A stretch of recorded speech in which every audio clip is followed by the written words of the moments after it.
Board certified dermatologist, Dr. David Bushore here at Balcones Dermatology and Aesthetics. We're going to start part 2. Today we've already done part 1, which is a liquid rhinoplasty where we used filler to correct her nose.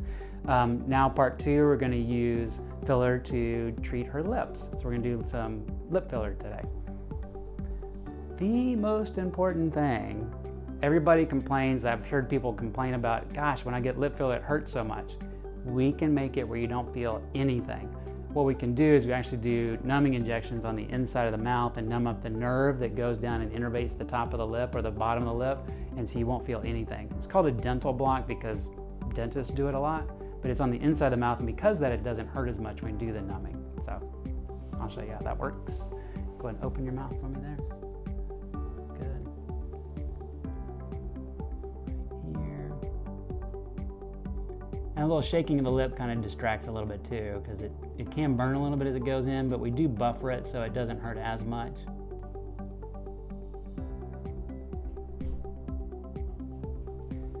And I like to use plain lidocaine, so it does wear off kind of quick, so because of that I need to get going and get started on this one now. So I'll be using Kysse filler, and we're going to do the technique that helps add some height to her lip. You doing okay? Yeah, I didn't even know you started. Okay.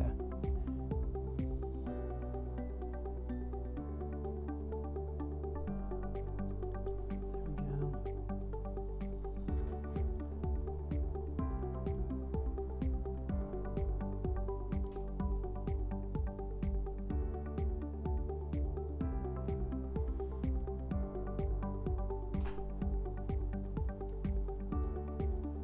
For the upper lip and for the lower lip, we're using a technique that I term the Julie Horn technique. She is an excellent injector. I actually did a one-on-one training with her, and I really think that the results are amazing because you don't use a whole lot of filler. You stay in front of the muscle, and so that's how you get the lift without a lot of product and without the lips looking swollen and full. I injected starting in her pink, and so it just went down this naturally. I did not start back in her cutaneous lip. You start back here, you've probably seen people that have swollen lip filler beyond their red lip, and that's because this is injected too far back. People think that you're just gonna fill it up. It's a shaping of the lip too. So you can create shape so that we're actually lifting up the front of her lip by this technique. It's genius. I think this is the best way to do this, to get the show for the upper lip and without it looking just swollen and full. Since I use a numbing medicine that wears off pretty quick, I'm now going to numb the lower lip before we do the lower lip. So go ahead and open for me there.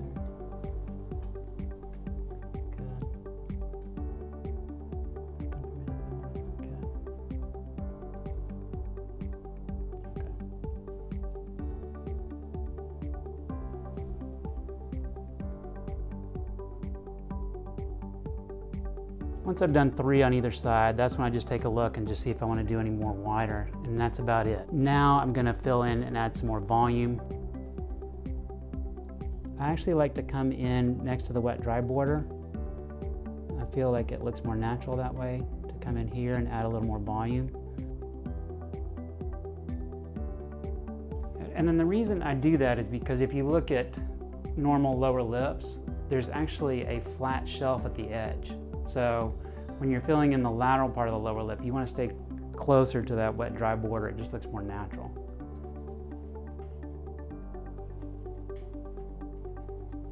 So we finished doing her lip filler, and it looks a little swollen. This is normal, it can happen. I always tell people if you like it when it looks like this, that means we're gonna have to do another syringe. So it's swelling to about 30% more than what it will actually settle down to. And I think that's what's gonna look great is when we, once this initial swelling settles down, I think her lips are gonna look amazing. It's perfectly even. We've got the lift to her upper lip.